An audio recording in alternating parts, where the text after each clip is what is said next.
أنبئكم بخير من ذلكم للذين اتقوا عند ربهم جنات تجري من تحتها الأنهار خالدين فيها وأزواج مطهرة ورضوان من الله والله بصير بالعباد.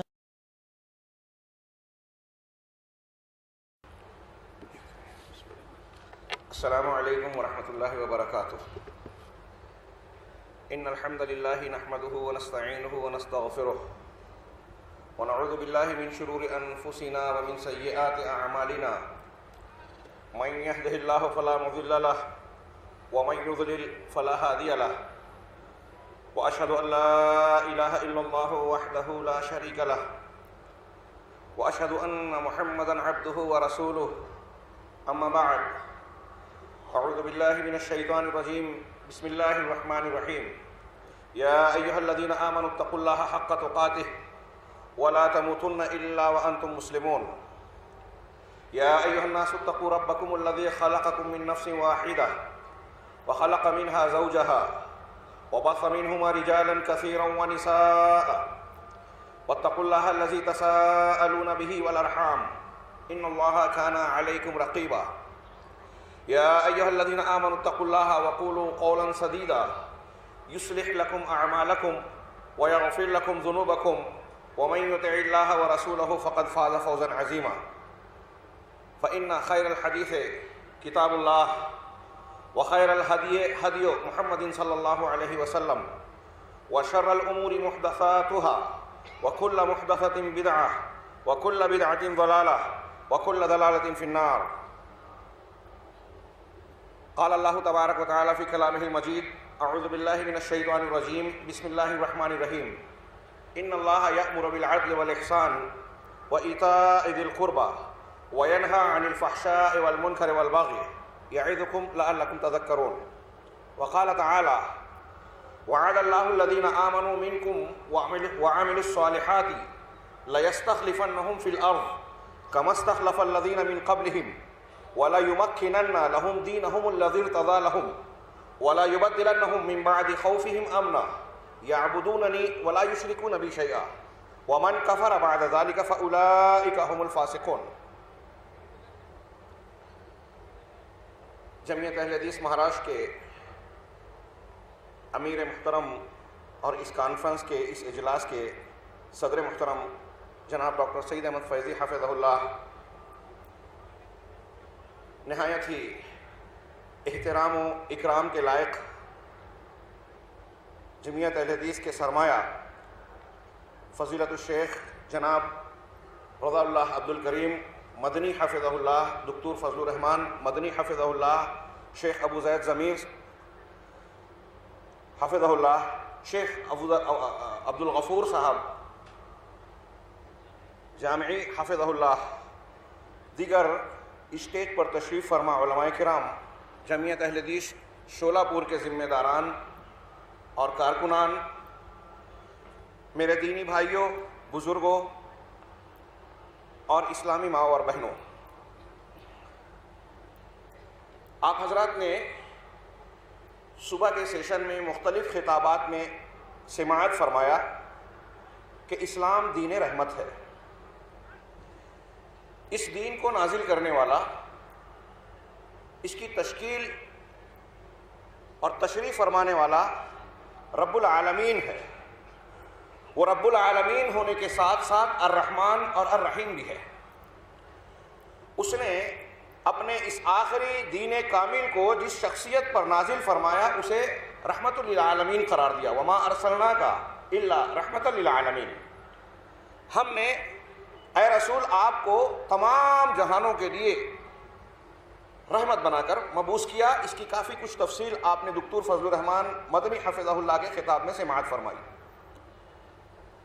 نبی کریم صلی اللہ علیہ وسلم کی رحمت للعالمین کا مختلف پہلو ہے. قرآن مجید جس کو اللہ تبارک و تعالیٰ نے انسانیت اور انسانوں کے لیے شفا قرار دیا، اسے رحمت کا بھی نام دیا، روح کا بھی نام دیا، کہ نبی کریم صلی اللہ علیہ وسلم کی پیش کردہ لائی ہوئی اس کتاب اور اس کی تشریحات میں ہی ساری انسانیت کے لیے زندگی ہے، بقا ہے، ہر قسم کی بیماریوں کے لیے شفا ہے اور سراپا رحمت ہے۔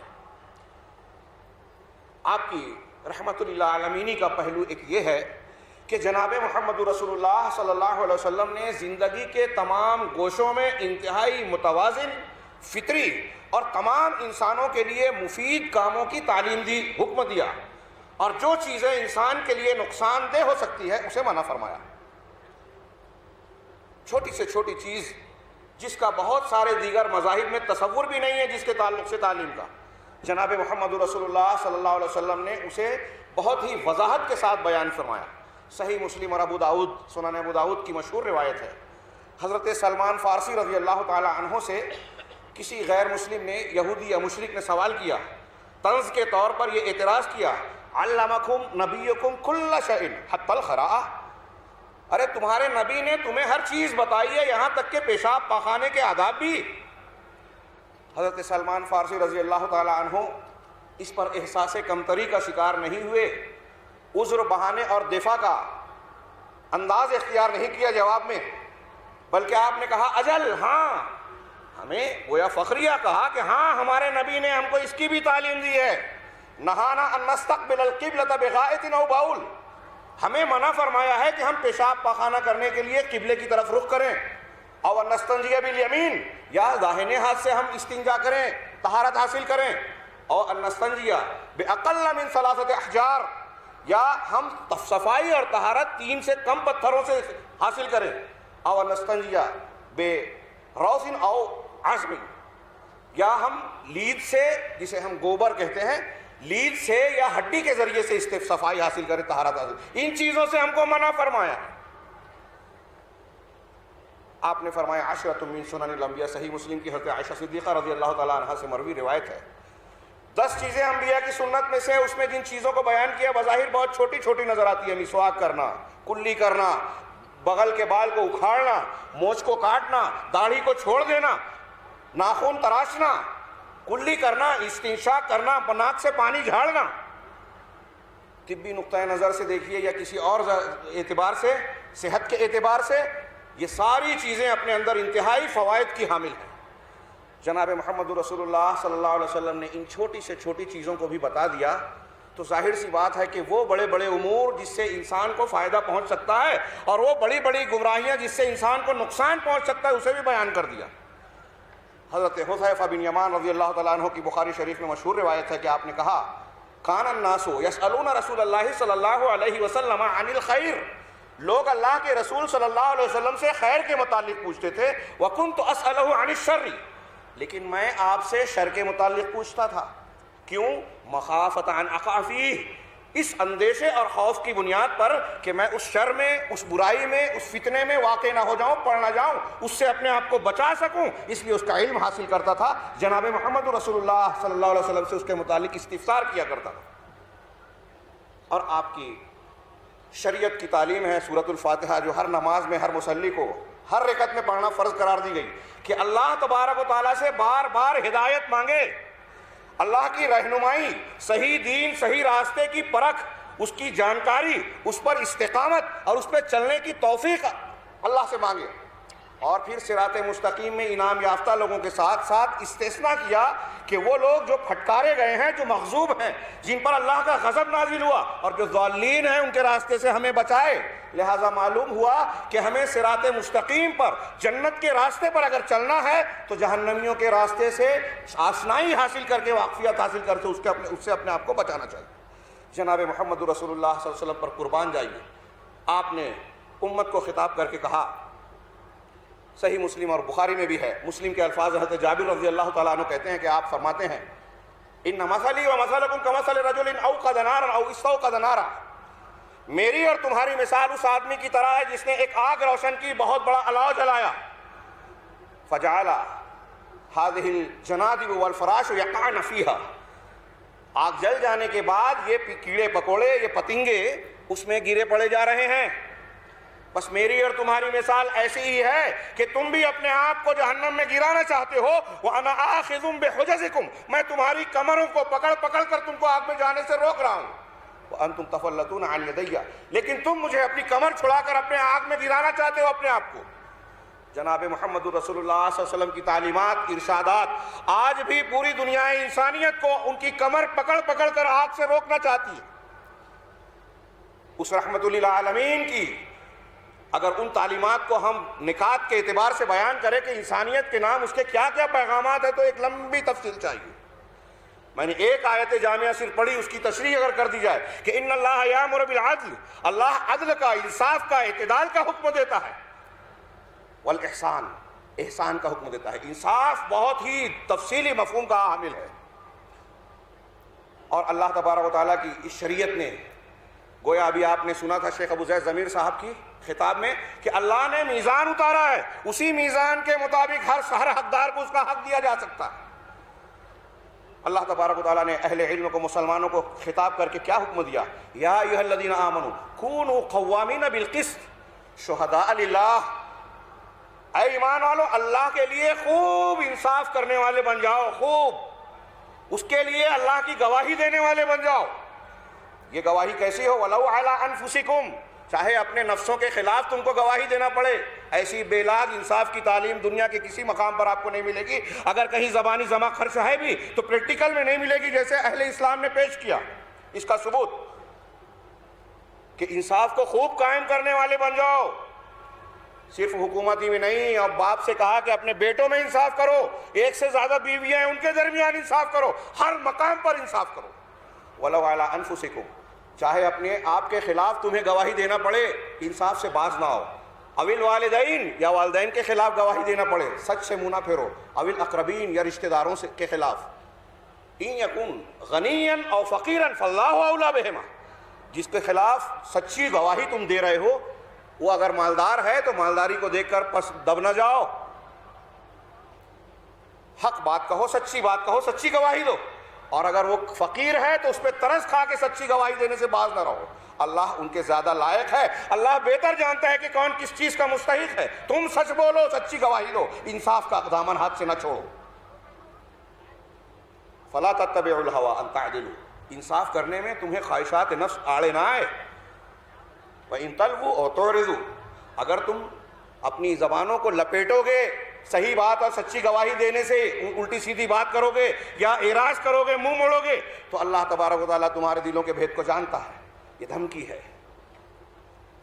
یورپ کا ایک مستشرق نظمی لوقا کہتا ہے کہ میں نے پوری دنیا میں کوئی مذہب، کوئی شریعت اور قانون ایسا نہیں دیکھا جس نے عصبیت کو ختم کر کے انصاف کو قائم کرنے کی ایسی بے لاگ تعلیم دی ہے جیسی قرآن نے دی، اور کہا وَلَا يَجْرِمَنَّكُمْ شَنَآنُ قَوْمٍ عَلَىٰ أَلَّا تَعْدِلُوا، کسی قوم کی دشمنی تم کو اس بات پر نہ ابھارے کہ تم انصاف سے باز رہ جاؤ۔ تفصیل کا موقع نہیں ہے، غور کرتے جائیے گا قرآن کی ان ارشادات میں۔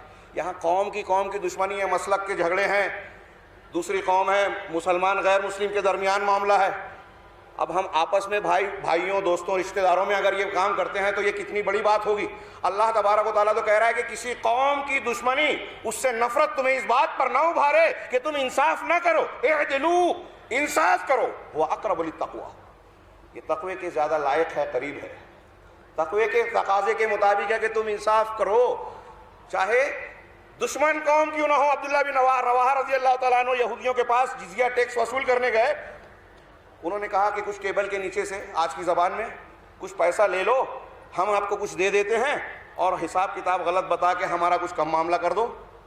عبداللہ بن رواحہ رضی اللہ تعالیٰ عنہ نے کہا کہ اے قوم یہود، تم سے زیادہ مبغوض اور نفرت کے لائق میری نگاہ میں کوئی نہیں ہے، اور جناب محمد رسول اللہ صلی اللہ علیہ وسلم سے زیادہ محبوب کوئی شخصیت نہیں ہے، لیکن آپ کی محبت اور تم سے نفرت مجھے اس بات پر ابھار نہیں سکتی کہ میں اپنے کام میں کوئی خیانت کروں، انصاف کی خلاف ورزی کروں۔ یہودیوں نے کہا بہذا قامت السماوات والارض، اسی انصاف کی وجہ سے آسمان اور زمین کا نظام قائم ہے، اسی انصاف کی وجہ سے امن و امان قائم ہوتا ہے، اور اس انصاف کی بے لاگ تعلیم اسلام دیتا ہے۔ انسانیت کے نام اسلام کا پیغام یہ ہے کہ ہر حقدار کو اس کا حق دیا جائے، جھوٹ سے، دھوکے سے، کسی کا حق مارنے سے، کسی پر ظلم و زیادتی کرنے سے روکا جائے۔ انصاف کا تقاضا، ان اللہ یامر بالعدل والاحسان، احسان کا حکم دیتا ہے۔ اللہ سے احسان یہ ہے عبادت میں، ان تعبد اللہ کانک تراہ فان لم تکن تراہ فانہ یراک، اللہ کی عبادت یوں کرو جیسے تم اسے دیکھ رہے ہو۔ تفصیل کا موقع ہوتا تو یہاں بیان کرتا کہ یہ کیفیت ایک انسان کے اندر کیا جذبات پیدا کرتی ہے اور کیا نتائج برآمد کرتی ہے عملی اعتبار سے۔ گویا کہ تم اللہ کو دیکھ رہے ہو، اور اتنا نہیں تو کم از کم اللہ تمہیں دیکھ رہا ہے۔ بندوں کے ساتھ احسان، جانوروں کے ساتھ احسان، ان اللہ یامر بالعدل والاحسان، حق سے بڑھ کر حق سے زیادہ دینا، حسن سلوک کرنا احسان کے معنی وسیع ہے۔ وإیتاء ذی القربہ، اور قرابت داروں کو حق ادا کرنے کا حکم دیتا ہے اسلام۔ اسی طریقے سے آگے کے حصے میں کہا ان اللہ یأمر بالعدل والاحسان وإیتاء ذی القربى وینہی عن الفحشاء والمنکر والبغی، بڑے بڑے گناہوں سے منع کرتا ہے اسلام اللہ تبارک و تعالی، ظلم سے منع کرتا ہے، بغی اور سرکشی سے منع کرتا ہے، اور منکر اور ناپسندیدہ چیزوں سے، گناہ کے کاموں سے منع کرتا ہے۔ اہل علم نے بیان کیا کہ اگر اس دنیا انسانیت قرآن کی صرف اس ایک آیت پر عمل کر لے، اللہ تبارک و تعالیٰ اور اسلام کے صرف اس ایک پیغام کو گلے لگا لے، تو دنیا سے دہشت گردی، فساد، بگاڑ، ظلم زیادتی کا خاتمہ ہو جائے گا، امن و امان کا قیام ہو جائے گا۔ اللہ تبارک و تعالیٰ نے امت مسلمہ کو اس مقصد کے حصول کے لیے حکم دیا، وعدہ فرمایا، وعد اللہ الذین آمنوا منکم وعملوا الصالحات، تم میں جو لوگ ایمان لائے اور عمل صالح کیا، تم لوگوں میں جو لوگ ایمان لائے اور عمل صالح کیا، اللہ تعالیٰ نے ان سے وعدہ کیا ہے کس بات کا؟ لَيَسْتَخْلِفَنَّهُمْ فِي الْأَرْضِ۔ اس پیغام سے میں اپنی بات کو آگے بڑھا رہا ہوں اور توجہ چاہتا ہوں کہ اس معاملے پر غور کریں کہ اللہ تبارک و تعالیٰ نے وعدہ کیا ہے کس سے؟ جو عمل صالح کرے تم میں سے، ایمان لائیں اور عمل صالح کریں۔ ایمان اور عمل صالح میں پوری شریعت کے تقاضے ظاہر و باطن کے طور پر سمٹ گئے۔ جو ایمان اور عمل صالح کو کا حق ادا کرے گا، ان سے اللہ کا وعدہ ہے کیا؟ لَيَسْتَخْلِفَنَّهُمْ فِي الْأَرْضِ، کہ تمہیں زمین میں خلافت عطا کرے گا۔ اب اس ایمان اور عمل صالح میں انصاف کے تقاضے، ظلم و زیادتی کا خاتمہ، ہر حقدار کو اس کا حق دینا، اللہ کو حقوق کا خیال کرنا، رسول کے حقوق کا لحاظ کرنا، انسانوں کے اور متعلقین کے حقوق کو ادا کرنا، ساری باتیں آ گئی ایمان اور عمل صالح میں۔ اگر اس پر تم قائم رہے تو یہ اللہ کا وعدہ ہے کہ زمین میں خلافت دے گا۔ خلافت، اس لفظ کو سن کر اس کی بڑی وضاحت کی ضرورت محسوس ہوتی ہے، خاص طور سے ایسے دور میں جبکہ صورتحال یہ ہے کہ موجودہ دور میں اس لفظ کا بھی ایک غلط استعمال اور اس کے ذریعے سے اسلام کو اور اسلامی خلافت کو بدنام کرنے کا عالمی سطح پر گویا بیڑا اٹھا لیا گیا۔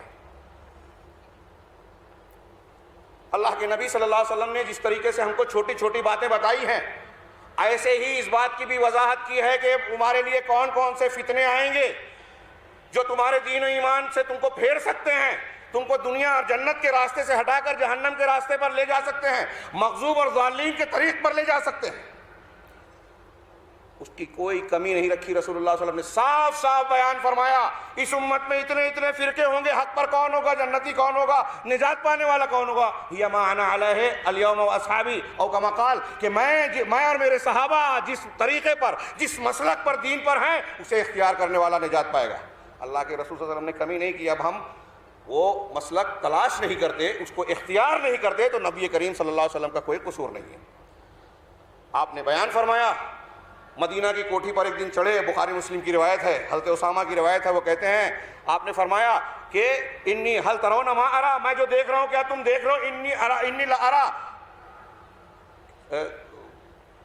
کیا ہے، نزول فتن خلال بیوتکم کا مواقع الفتن خلال بیوتکم کا مواقع القطر، میں تمہارے گھروں کے بیچ فتنوں کے نازل ہونے کو اس طرح دیکھ رہا ہوں جیسے بارش کے پانی نازل ہوتا ہے۔ آپ نے مسلم شریف کی حدیث میں فرمایا کہ نیک اعمال میں آگے بڑھو، سستی مت برتو، ان فتنوں سے پہلے جو تم کو آ کر گھیر لیں گے اور رات کی تاریکی کے ایک کے بعد ایک لمحے کی طرح یکے بعد دیگرے فتنے آئیں گے۔ آپ نے دوسری حدیث میں فرمایا کہ ٹوٹے ہوئے ہار کے نگینے جس طرح یکے بعد گرتے ہیں، ایسے ہی فتنوں کا ایک سلسلہ ہوگا، یکے بعد دیگرے تمہارے سامنے فتنے اٹھیں گے، سر ابھاریں گے۔ یصبح الرجل مؤمنا ویمسی کافرا ویمسی مؤمنا ویصبح کافرا، صبح میں آدمی مسلمان ہوگا، شام کو کافر، شام میں مومن ہوگا، صبح میں کافر۔ یبیع الرجل دینہ بعرض من الدنیا، انسان اپنے دین کو دنیا کے معمولی قیمت کے بدلے بیچے گا۔ آپ نے بتایا کہ ایسے ایسے فتنے سر اٹھائیں گے، ان فتنوں سے بچنے کا طریقہ بھی آپ نے بتایا، داخلی طور پر کون سے فتنے اٹھیں گے، خارجی طور پر کون سے فتنے اٹھیں گے۔ آج ہم امت مسلمہ کے حالات اپنے مقامی حیثیت سے لے کر عالمی سطح پر نگاہ ڈالیں تو ہر جگہ فتنوں کی یلغار ہے، ہر جگہ مسلمانوں کے دین و ایمان کے خریدار مختلف قسم کی قیمتیں لے کر اور مختلف قسم کے خوف اور ڈر پیدا کر کے ایمان کو ہم سے چھین لینا چاہتے ہیں۔ اور کیا نتیجہ؟ جتنی بھی قومیں ہیں، اس میں کوئی ایسی بات نہیں ہے کہ میں انکشاف کر رہا ہوں، سب جانتے ہیں کہ سب کا نشانہ آج اسلام ہے، مسلسل اسلام نشانے پر ہے۔ اور یہ معرکہ حق و باطل کی فطری بات ہے کہ حق سے ہر باطل کو خوف اور اندیشہ ہوتا ہے۔ یہاں میں ایک جملہ کہوں گا، اسے لوگ برا نہ سمجھیں، غور کریں کہ تمام مذاہب عالم میں اسلام سب کا نشانہ ہے، سازشوں کا، مخالف حرکتوں اور سرگرمیوں کا، ریشہ دوانیوں کا، اور مسلمانوں کے بیچ میں قرآن و حدیث کا مسلک توحید و سنت، جس کو اہل الحدیثیت، سلفیت اور دوسرے ناموں سے یاد کیا جاتا ہے، القاب سے، وہ مسلمانوں میں سب سے زیادہ نشانہ ہے ہر کسی کا۔ کیوں؟ غور کریں، کیوں لوگ اسلام کو بدنام کرنے کے لیے جھوٹ بولتے ہیں؟ کیوں لوگ سلفیت کو بدنام کرنے کے لیے جھوٹ بولتے ہیں؟ جھوٹ کی ضرورت انہیں کیوں پڑتی ہے؟ سلفیت اور حق کبھی اپنے آپ کو پیش کرنے میں، اپنی بات کو فروغ دینے میں کبھی جھوٹ کا سہارا نہیں لیتا، یہ منع ہے، ہمارے یہاں سختی سے منع ہے۔ کیوں؟ ہمارے اس کیوں کا جواب موضوع سے متعلق ہے۔ گھری ہوئی ہے طوائف تماش بینوں میں والی حالت ہے مسلمانوں کی، ہر کوئی جو ہے اس پر بری نگاہ ڈالے ہوئے ہے، اس کو نشانہ بنائے ہوئے ہے، اور اس کی کچھ چیزوں کو اس قدر بدنام کیا ہے، لفظ جہاد۔ آج ایسا ہے کہ ہمارے ذمہ داران اور علماء کرام بھی اسٹیجوں پر اس لفظ کو استعمال کرنے سے گھبراتے ہیں، ڈرتے ہیں کہ ابھی ہم نے یہ استعمال کر لیا کہ ڈپارٹمنٹ کو یہ تشویش لاحق ہو جائے گی کہ کہیں یہ لوگوں کو بھڑکانے کے لیے، فساد پیدا کرنے کے لیے، دہشت گردوں کی تائید کرنے کے لیے یا اس مزاج کو فروغ دینے کے لیے اپنی اسپیچ تو نہیں کر رہا ہے۔ برائیوں سے لڑنے والی جنگ کو جہاد کہا جاتا ہے، اس کی اپنی تشریحات ہے۔ اگر غیر مسلم دنیا اس کے معنی اور مفہوم کو سمجھ لے تو وہ بھی اس لفظ سے پیار کرنے لگے گی اور کہے گی کہ واقعی جہاد کی ضرورت ہے، دنیا سے ظلم کا خاتمہ کرنے کے لیے، انصاف کو قائم کرنے کے لیے، بدامنی اور دہشت گردی کا خاتمہ کرنے کے لیے، جب ضرورت پڑے تو اسے برائیوں سے لڑنے کے لیے، جو صرف ہتھیار سے نہیں زبان سے بھی لڑا جاتا ہے۔ مختلف طریقے اور اسلوب ہو سکتے ہیں، آج تو میڈیا سے بھی کیا جا سکتا ہے جہاد، لیکن اسے انتہائی بدنام کر دیا گیا لفظ جہاد کو، کسی نے استعمال کیا اور وہ مجروح ہو گیا، شک و شبے کی دائرے میں آ گیا، نگاہوں کے گھیرے میں آ گیا۔ اب عالمی طاقتیں جس طرح جہاد کو بدنام کرتی رہیں، انہوں نے اب انتخاب کیا ہے لفظ خلافت کا بھی، کہ اسے بھی خوب بدنام کیا جائے۔ خلافت کسے کہتے ہیں؟ لفظ میں اس کی تفصیل میں نہ جاتے ہوئے کہ اسلامی حکومت جس میں قانون اللہ اور اس کے رسول کا پیش کیا ہوا دین قانون کے طور پر اختیار کیا جائے گا، دستور کے طور پر، اور حاکم وقت اس کی تنفیذ کرے گا، بس خود مقنن نہیں ہوں گے دنیا کے لوگ۔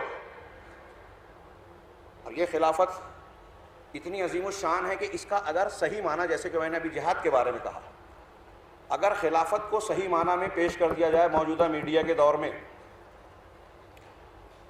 میں کہہ رہا ہوں، اگر اس کا صحیح معنی پیش کر دیا جائے، نبی کریم صلی اللہ علیہ وسلم کی ایک حدیث یاد آ رہی ہے، میڈیا کی بات کہی میں نے ابھی 2-3 مقامات پر خطاب کرتے ہوئے بیان کیا، سنن ابن ماجہ، مسند احمد اور حاکم کی روایت ہے، امام حاکم نے صحیح کہا ہے، امام ذہبی نے موافقت کی ہے۔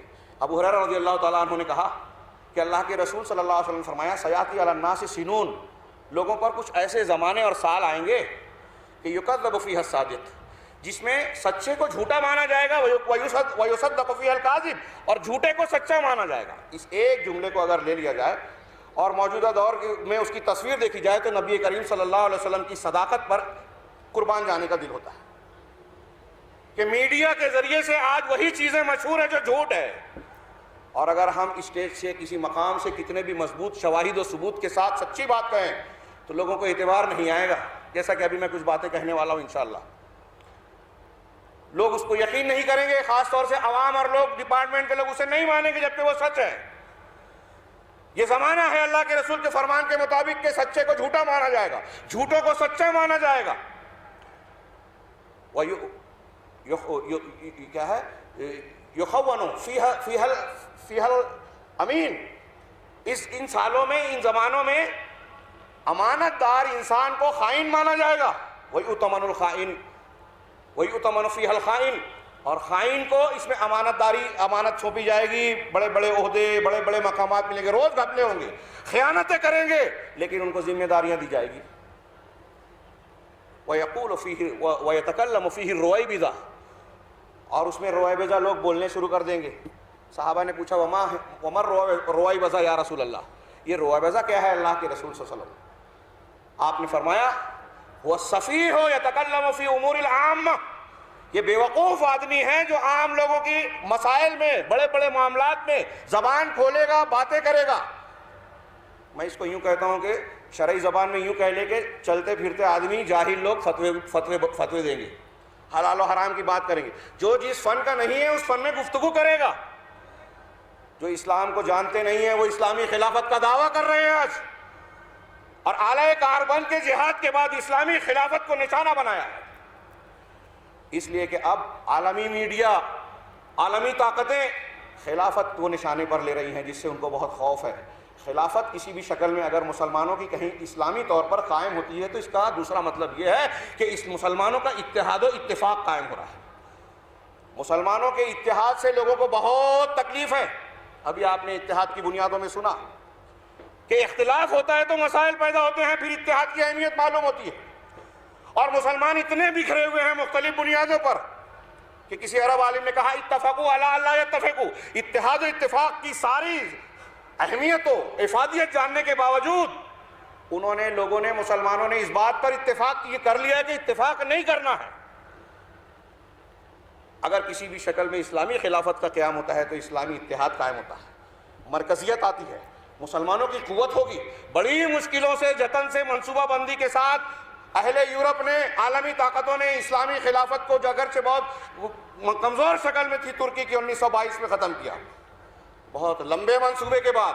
اب انہیں ڈر اور اندیشہ ہوتا ہے کہ کہیں پھر سے یہ معاملہ ابھر نہ جائے، لہٰذا اسلامی خلافت کو بدنام کرنے کی کوشش کی جائے، اتنا بدنام کیا جائے کہ غیر مسلم دنیا تو اس کے نام سے نفرت کرے ہی کرے، مسلمان بھی اس سے دہشت زدہ ہو جائیں، مسلمان بھی اس کا نام سن کر اس سے دہشت زدہ ہو جائیں اور اس کا نام آتے ہی گھبرا جائیں۔ چنانچہ انہوں نے اس کے لیے کچھ گروہوں کو پیدا کیا، اور آج کی شکل میں اسلامی خلافت کا دعویٰ اور اعلان کرنے والے ایک گروہ کو پیدا کر دیا، کھڑا کر دیا، جسے اختصار کے ساتھ میڈیا میں اور ہم اور آپ داعش کہتے ہیں۔ الدولۃ الاسلامیہ فی العراق والشام اس کا فل فارم، داعش IS یا IS شارٹ میں کہا جانے لگا۔ اسے کھڑا کر دیا، راتوں رات اس نے اسلامی خلافت کا اعلان کر دیا۔ اس سے پہلے کچھ لوگ دعوت و تبلیغ کا اپنا منصب اور نصب العین یہ قرار دیتے تھے کہ ہم اسلامی حکومت اور خلافت قائم کرنا چاہتے ہیں، اللہ کے قانون کو نافذ کرنا چاہتے ہیں۔ اللہ تبارک و تعالیٰ کی یہ آیت کہہ رہی ہے وعد اللہ الذین آمنوا منکم وعملوا الصالحات، تم میں سے جو لوگ ایمان لائے اور صالح عمل کیا ان سے اللہ کا وعدہ ہے کہ زمین میں خلافت دے گا۔ خلافت ایمان اور عمل صالح کا نتیجہ ہے۔ خلافت کو اللہ تبارک و تعالیٰ نے، یہ شریعت اسلامیہ نے اپنی دعوت کا نصب العین یا مقصود قرار نہیں دیا ہے۔ دنیا کی کسی نبی نے، تاریخ کے کسی نبی نے اپنی دعوت کی بنیاد حکومت کا قیام یا خلافت کا قیام کو قرار نہیں دیا ہے۔ میں نے اس سے پہلے بھی خطابات میں بیان کیا، انبیاء کرام کیا کہتے تھے، قرآن میں جا وجہ بیان کیا گیا ہے، لا اسألکم علیہ من اجر، یہ جو میں دعوت توحید دے رہا ہوں، عدل و انصاف کی دعوت دے رہا ہوں، اس پر میں تم سے کوئی معاوضہ اور اجر اجرت نہیں مانگ رہا ہوں. ان اجری الا علی اللہ، میرا اجر تو اللہ پر ہے، معاوضہ اللہ دے گا، میں تم سے کچھ نہیں طلب کرتا.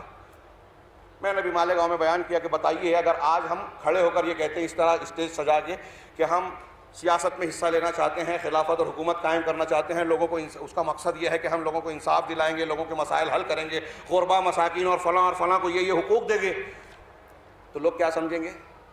جتنی سیاسی پارٹیاں ہیں، لیڈران ہیں، سب اپنا منشور شائع کرتے ہیں الیکشن کا مینیفیسٹو، ہم یہ کام کریں گے، یہ وعدے کرتے ہیں، لیکن اقتدار اور کرسی مل جانے کے بعد کیا معاملہ ہوتا ہے سب لوگ جانتے ہیں.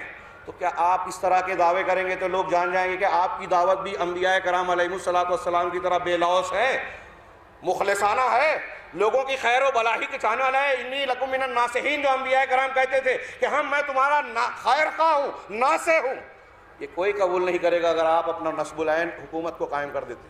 لہذا خلافت کے قیام کو اپنی دعوت کی بنیاد اور عنوان بنانا، یہ شریعت محمدی یا انبیاء کرام علیہ الصلوۃ والسلام کے منہج اور طریقے کے خلاف ہے.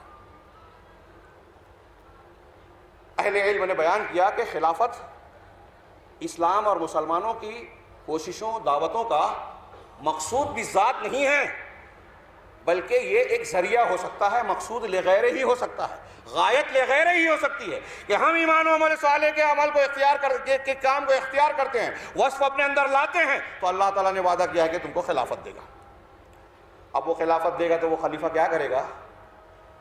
داعش کی طرح حرکتیں کرے گا جو اسلامی خلافت کو بدنام کرنے کی تمام حدود کو پار کر رہی ہے اور تمام اعمال کو انجام دے رہی ہے، جس کا وجود اور اعمال بتاتے ہیں کہ یہ کسی اسلام کی خدمت کے لیے نہیں بلکہ اسلام اور مسلمانوں کو بدنام کرنے کے لیے، عالمی طاقت و اسلام دشمن عناصر کو قوت پہنچانے کے لیے وجود میں آئی ہے. دنیا کے کسی سلفی عالم نے بلکہ دوسرے بہت سارے سنی علماء میں سے کسی نے اس کی تائید نہیں کی، لیکن مسلمانوں پر تھوپا جا رہا ہے کہ داعش مسلمانوں کی نمائندہ ہے. قطعی نہیں، یہ امریکہ، اسرائیل اور یورپ کی نمائندہ ہے، یہ ایران کی نمائندہ تو ہو سکتی ہے، قرآن و سنت کو ماننے والوں کی نمائندہ ہرگز نہیں ہو سکتی. اسلامی خلافت انصاف کرتی ہے، اسلامی خلافت کسی پر ظلم کو روا نہیں رکھتی. اسلامی خلافت کا میں ہر جگہ کہتا ہوں کہ حضرت ابوبکر صدیق رضی اللہ تعالیٰ عنہ کے خلیفہ بننے کے بعد پہلے مختصر سے خطبے کا ایک جملہ موجودہ دور کے دنیا کے کوئی بھی سیاستداں اگر اپنی زندگی میں اختیار کر لے تو وہ بہت کامیاب سیاستداں بن جائے گا. انہوں نے کہا تھا کہ تم میں سے ہر شخص تم میں سے جو طاقتور آدمی ہے وہ میرے نزدیک کمزور ہے جب تک کہ اس پر عائد ہونے والا حق اس سے لے نہ لوں. یہاں اگر امبانی ہیں یا فلاں ہیں اور ڈھما ہیں تو قانون ان کے سامنے، ابھی کیجریوال صاحب کی زبان میں کہوں، میں اپنی طرف سے نہیں کہتا، بڑے لوگوں کے سامنے قانون اپنا کام نہیں کر پاتا. پوری دنیا میں یہ معاملہ چل رہا ہے. ابوبکر صدیق کہہ رہے ہیں کہ بڑے لوگ میرے نزدیک کمزور ہیں، چھوٹے ہیں، اگر اس پر کوئی حق عائد ہوتا ہے تو میں اس سے جب تک لے نہ لوں میں اپنا فریضہ سے سبکدوش نہیں ہو سکتا. اور تم میں جو کمزور ہے وہ میرے نزدیک طاقتور ہے جب تک اس کو میں اس کا حق دلا نہ دوں. آج کتنے کمزور اپنے حقوق سے محروم ہیں، لڑائیاں لڑ رہے ہیں، تنظیمیں چل رہی ہیں، ایجیٹیشن ہو رہا ہے. آج جنتر منتر پہ بیٹھے ہوئے ہیں کہ جس لڑکی کے ساتھ بلاತ್ಕಾರ ہوا تھا اس کا ایک مجرم رہائی پا رہا ہے، اس کو رہا نہ کیا جائے، اس کے لیے ایجیٹیشن اور احتجاج ہو رہا ہے. ابوبکر صدیق کہتے ہیں کہ کمزور میرے نزدیک طاقتور ہے. اور پھر عملی طور سے خلافت اسلامیہ نے کیا، ابوبکر صدیق، عمر فاروق نے کیا کردار نبھایا. ہندوستان کے راشٹرپتا کہلائے جانے والے مہاتما گاندھی نے انڈین نیشنل کانگریس کے لیڈروں کو ایک ٹائم لکھا تھا خط میں کہ اگر تمہیں اختیارات ملے ہیں تو اب تم حکومت ایسے کرو جیسے ابوبکر اور عمر فاروق رضی اللہ عنہما نے کی تھی. ایسے ہی کہہ دیا تھا انہوں نے، لمبا خط ہے. کیسے کی تھی انہوں نے؟ راتوں کو گشت کرتے تھے، سب ہم جانتے ہیں. ابوبکر صدیق خلیفہ بننے کے بعد غریب ہو گئے. عمر فاروق، عثمان غنی، حضرت علی یا حضرت عمر بن عبدالعزیز کو دیکھیے، بڑے مالدار تھے، خلیفہ بننے کے بعد غریب ہو گئے.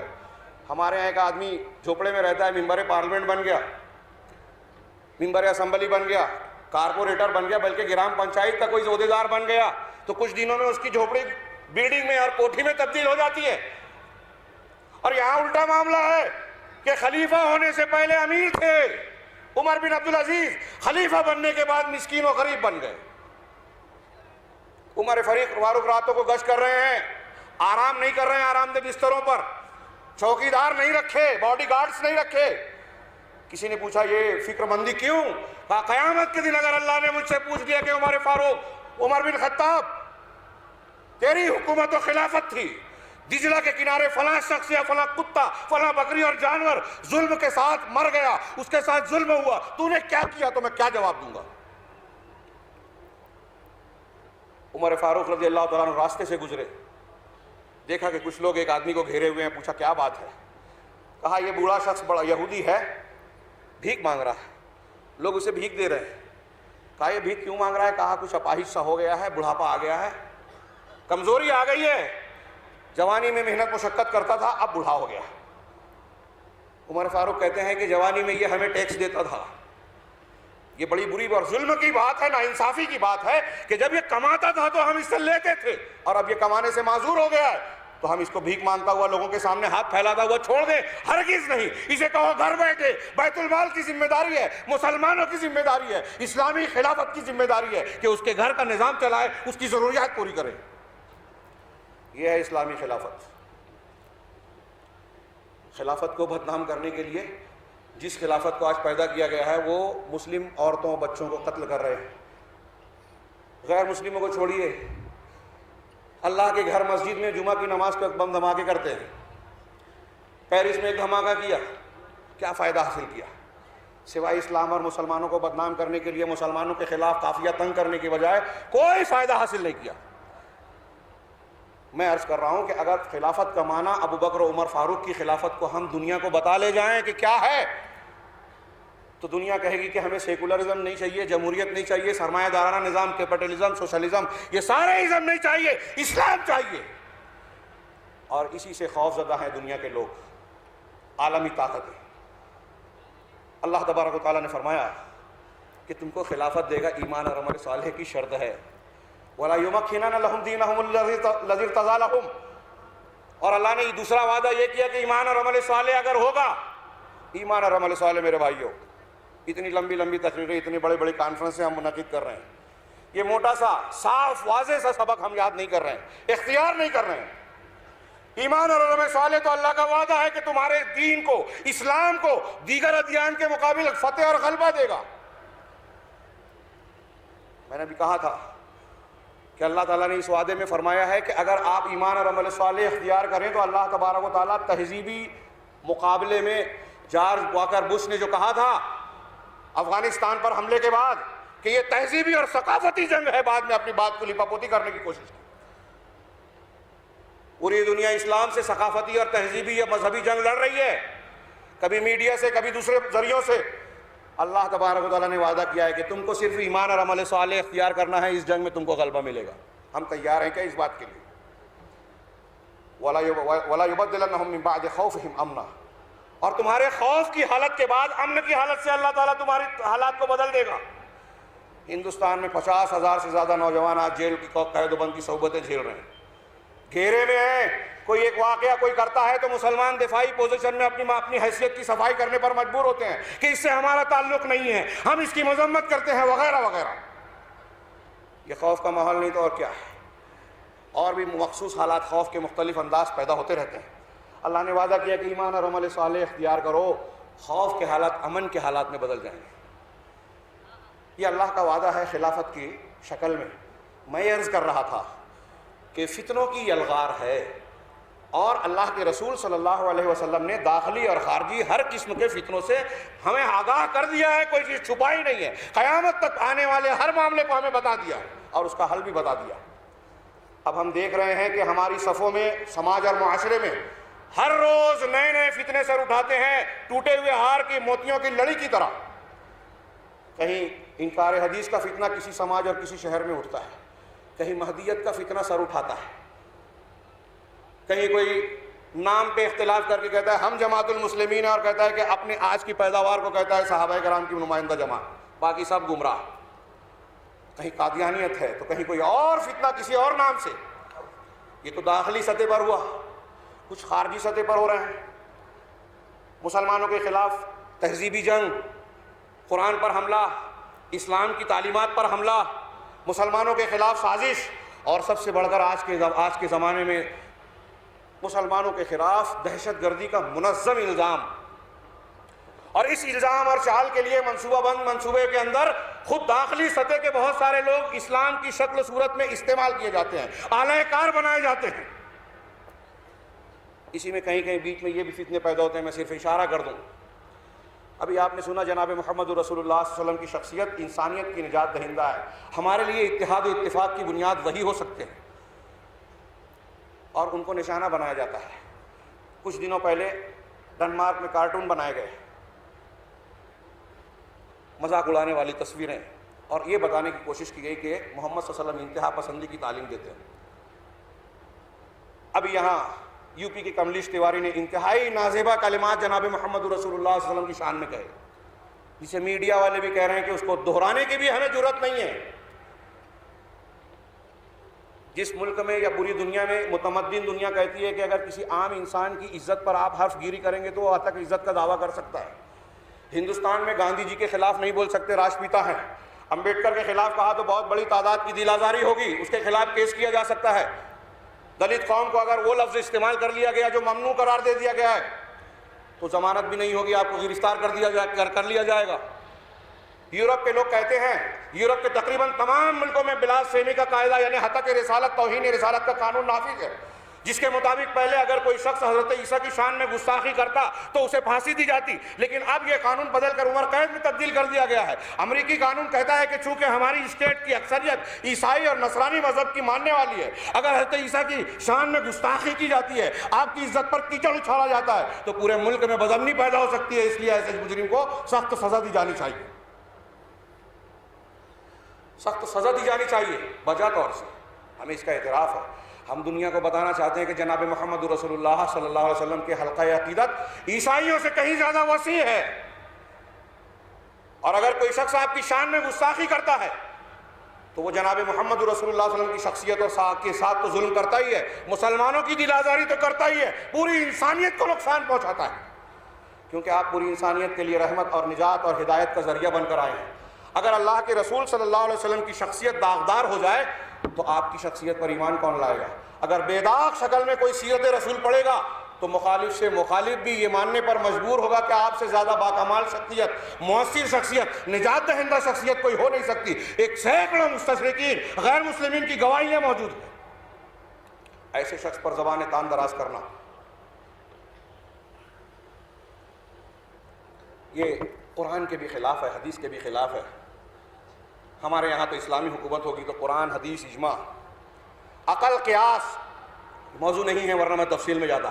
ہر کوئی کہتا ہے کہ اس کی سزا قتل ہونی چاہیے، اور ہندوستانی قانون سے ہم اس اجلاس کے ذریعے ہندوستان حکومت سے مطالبہ کرتے ہیں کہ گستاخ رسول کی سخت سے سخت سزا مقرر کی جائے۔ اگر آپ نہیں کریں گے تو کوئی بھی مسلمان جذبات میں آ کر اس کو اب قانون ہاتھ میں لے گا، جیسا کہ تاریخ میں ہر بار ہوا ہے کہ اگر اس کو سزا نہیں دی گئی تو ہندوستان کے غازی علم الدین نے گستاخ رسول کو 3 ٹکڑوں میں تقسیم کر دیا، اور کسی نے کہا کہ اگر آپ یہ کہہ دو کہ میں آپ کی بچانے کی گارنٹی لیتا ہوں، عدالت میں یہ کہہ دینا کہ میں نے قتل نہیں کیا، تو اس نے کہا کہ میں تو یہ کہوں گا کہ میں نے مارا ہے، اور میرے رسول کی شان میں جو گستاخی کیا ہے اور جو کرے گا اسے پھر ماروں گا۔ یہ ہمارے لیے سمجھوتے کا اور تنازل کا کوئی موضوع نہیں ہے۔ جناب محمد رسول اللہ صلی اللہ علیہ وسلم، تالیاں بجانا ہمارے دین کی تعلیم نہیں ہے، اس کا حصہ نہیں ہے، منع کیا گیا ہے، اور پھر یہ عورتوں کا طریقہ ہے۔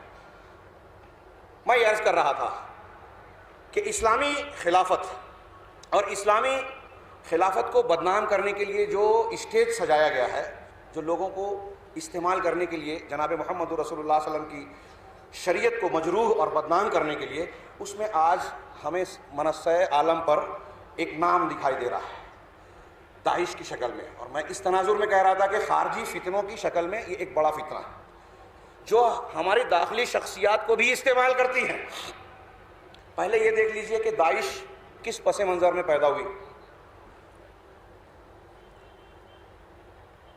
عالم عرب میں، خاص طور سے مشرق وسطیٰ میں جو دھماکہ خیز حالات ہیں اس سے آپ کافی واقف ہیں، لیکن یہ میں اس اسٹیج سے کہہ رہا ہوں، پورے وثوق سے کہہ رہا ہوں کہ ہمارے یہاں اکثریت صحیح حالات سے ناواقف ہے۔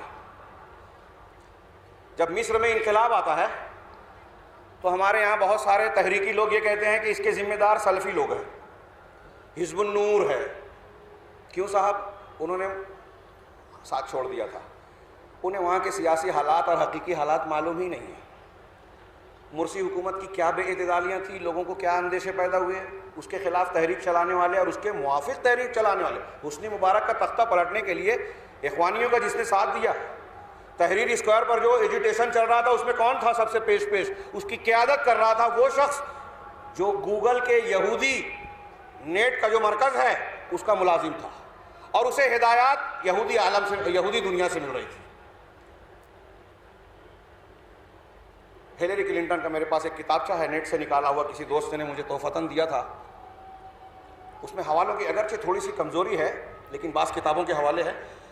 اس میں ہیلری کلنٹن کا یہ بیان نقل کیا گیا ہے جو میں نے کہا ابھی لوگ مانیں گے نہیں، کہ اس نے خود یہ اعتراف کیا ہے کہ ان الادارۃ الامریکیہ ہی التی، عربی میں ہے وہ کتاب، انگریزی سے عربی ترجمہ ہوا ہوگا، ان الادارۃ الامریکیہ ہی التی صنعت بالتعاون مع الاخوان المسلمین المنظمہ التي تسمى بالدولة العراق في الشام والعراق، بالدولة الاسلامیہ في الشام والعراق، یعنی الداعش. کیوں؟ لتقسیم الشرق الاوسط من جدید، یہ اس کا جملہ ہے قصۃ داعش کا. اس نے کہا کہ امریکی ادارہ ہی ہے جس نے داعش کو بنایا ہے، تشکیل دیا ہے. کیسے دیا ہے؟ اخوان المسلمین کے تعاون سے. ہیلری کلنٹن کا بیان ہے، میں نہیں کہہ رہا ہوں، اور دروغ برگردن راوی. اخوان المسلمین کے تعاون سے داعش کو وجود دیا. کیوں دیا؟